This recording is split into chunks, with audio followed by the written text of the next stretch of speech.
विधानसभा में अनुपूरक बजट पेश किया गया। वित्त मंत्री सुरेश खन्ना ने अनुपूरक बजट पेश किया। सीएम योगी आदित्यनाथ विधानसभा में मौजूद रहे तो यह अनुपूरक बजट पेश किया गया, जहां 26,760 करोड़ और 67 लाख का अनुपूरक बजट पेश हुआ। 7,421 करोड़ की नई योजनाओं की व्यवस्था की गई।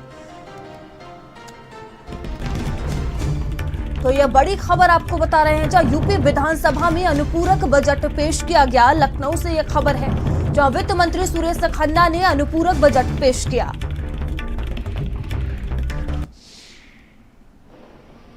सभी पूरा प्रदेश देख रहा है, लाइव प्रसारण चल रहा है। 2017 से पहले अस्पतालों की क्या हालत थी और आज क्या हालत है, तुलनात्मक अध्ययन आप सबको करना चाहिए। दूसरा विषय,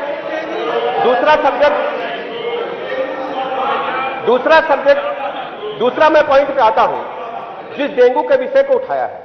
2017 से पहले संचारी रोग अभियान के बारे में उत्तर प्रदेश में किसी भी सरकार ने पॉइंट नहीं उठाया था। मैं दावे के साथ कहना चाहता हूं कि 2017 के बाद हमारी सरकार ने प्रदेश में वर्ष में 3 बार संचारी रोग अभियान चलाया है।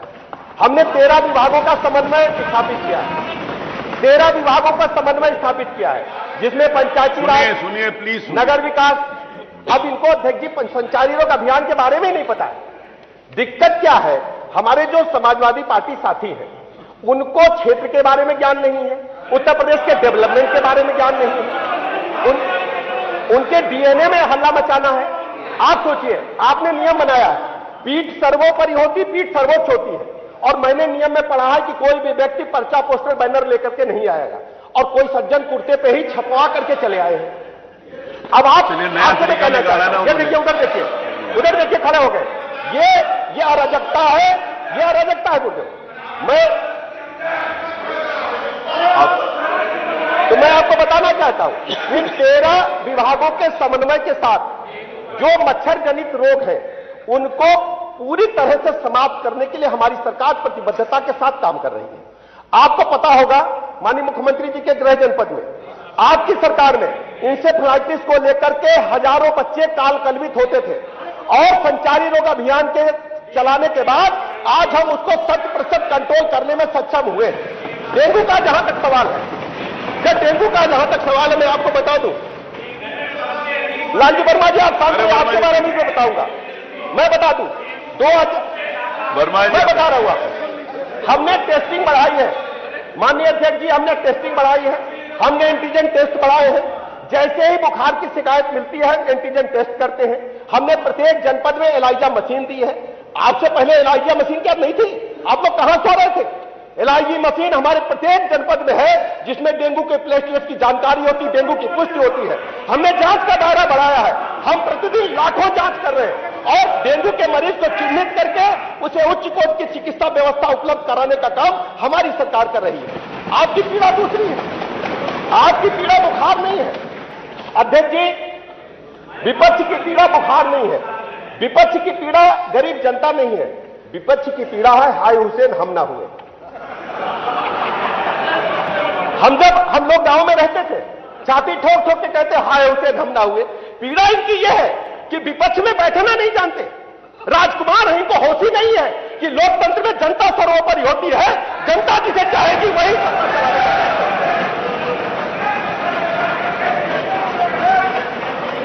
हम कहना चाहते हैं, हमारी सरकार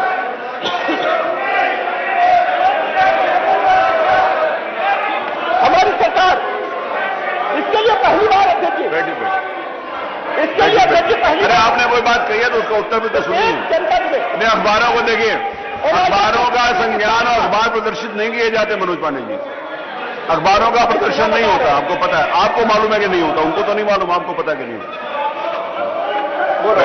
बैठिए, नहीं बैठिए, प्लीज बैठिए, नहीं बैठिए, नहीं भाषा। अब कोई बात कही गई है, बहुत प्रभावी ढंग से बात कही गई, आलोचनात्मक तरीके से विपक्ष की, उसका उत्तर सुनने की रीति आ रही है।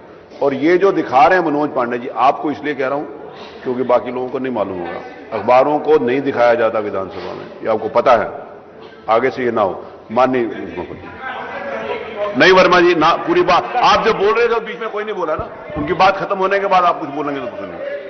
डिसीज सर्विलांस पोर्टल बनाया है। प्रत्येक केस की हम निगरानी करते हैं, उसमें दर्ज करते हैं। हर नागरिक को यदि वो चाहता है इस पोर्टल के माध्यम से एक एक मरीज का ब्यौरा हम एकत्र करते हैं कि कौन कौन मरीज डेंगू पॉजिटिव हुआ है। ये इससे पहले कभी भी प्रदेश में नहीं था। और इसमें साथ ही साथ हमने सरकारी और प्राइवेट अस्पतालों को भी इसमें शामिल किया है। और सबसे बड़ी बात यह है गुरुदेव, इससे पहले सुनिए प्लीज, सुनिए प्लीज। इससे पहले अध्यक्ष जी क्या हो रहा था? अरे प्लीज, इससे पहले अध्यक्ष जी तक किसी भी जनपद में ब्लड सेपरेशन यूनिट केवल बड़े जनपदों में थी। हमने 54 ब्लड सेपरेशन यूनिट लगभग सभी जनपदों में उपलब्ध कराने का काम किया है, जिससे ब्लड और प्लेटलेट को हम अलग कर सके। इसके अलावा अध्यक्ष जी, मैं नेता प्रतिपक्ष से पूछना चाहता हूं, डायलिसिस पहले केवल बड़े जनपदों में होती थी, आज हम 75 के 75 जनपदों में 10-10 बेड डायलिसिस के चलाने का काम कर रहे हैं। इसके अलावा हम प्रतिदिन अरे सुनो तो, अध्यक्ष जी, प्रतिदिन रविदास मल्होत्रा सुनो, प्रतिदिन 3-4 अस्पतालों का स्वयं मैं निरीक्षण करता हूं। मैं प्रतिपक्ष के लोगों से पूछना चाहता हूं कि इनके स्वास्थ्य मंत्री ये बताएं कि इनके स्वास्थ्य मंत्री पूरे 5 वर्ष में 5 अस्पतालों में गए हो, माननीय मुख्यमंत्री जी स्वयं निरीक्षण करने गए हो। ये लोग केवल जनता को गुमराह करके गुंडई और अराजकता के नाम पर लाठी और बंदूक के बल पर शासन चलाते थे। आज हम कह सकते हैं कि प्रदेश में कानून का राज स्थापित है। अस्पतालों में जाकर के प्राइवेट चिकित्सकों से बड़े बड़े अस्पतालों में जाकर के समाजवादी पार्टी के लोग चौथ वसूलने का काम करते थे, आज भी करना चाहते हैं। और हम बिल्कुल नहीं करने देंगे, ये समाजवादी पार्टी के लोग ऐसा वसूलते हैं, हम चिकित्सकों को संरक्षण देंगे, हम संरक्षण देने का काम करेंगे। बैठिए प्लीज, बैठिए, बात सुन लीजिए, पूरी बात सुनिए। आपको अवसर देंगे बोलने, आपको मौका देंगे बोलने, सब लोग मत बोलिए, बैठिए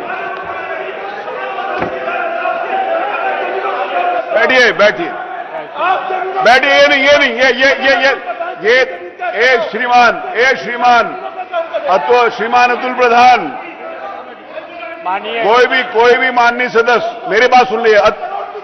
मैं आपको बाहर निकाल दूंगा अगर आप बोलेंगे। माननीय अध्यक्ष जी, कोई भी बात कहनी है तो मेरे को कहिए, आप डायरेक्ट कोई बात नहीं कहेंगे। माननीय अध्यक्ष जी, नहीं, वो मंत्री जी खड़े हैं, उनके उत्तर के बाद मैं आपको अवसर दूंगा, उसके बाद मैं वर्मा जी को अवसर दूंगा। बैठ जाइए, ऐसे नहीं, आपको पता होना चाहिए विधानसभा नहीं, ये मैं आपको अलाउ नहीं कर रहा हूं। आपकी अभद्रता बहुत हो चुकी है। माननीय अध्यक्ष जी, आप अभद्रता की लिमिट क्रॉस कर रहे हैं। आप मत बोलिए अध्यक्ष जी, बहुत आप प्लीज बताइए। अध्यक्ष जी, बहुत सेंसिटिव बात है कि डेंगू को लेकर के हम लोग चर्चा कर रहे हैं, व्यापार के बारे में बात न करें। अगर आपके सरकारी अस्पताल अध्यक्ष महोदय नहीं दे पा रहे इलाज, इसका मतलब आप व्यापार करा रहे हैं, गरीबों के साथ व्यापार हो रहा है। और अगर ये सरकार ये कहती है कि सरकारी बात, तो ये बताए कि प्राइवेट हॉस्पिटल में इलाज ज्यादा हुआ कि सरकारी अस्पताल में इलाज ज्यादा हुआ। और डेंगू को लेकर के लाखों रुपए खर्च हुए गरीबों के, क्या लाखों रुपए में नहीं इलाज हुआ? सवाल केवल डेंगू का है कि लाखों रुपए क्या खर्च करने के बाद भी इलाज नहीं हो पाया, जान नहीं बचा पाए। क्या ये परिस्थितियां नहीं है क्या? ठीक है, माननीय मुख्यमंत्री जी। अध्यक्ष जी,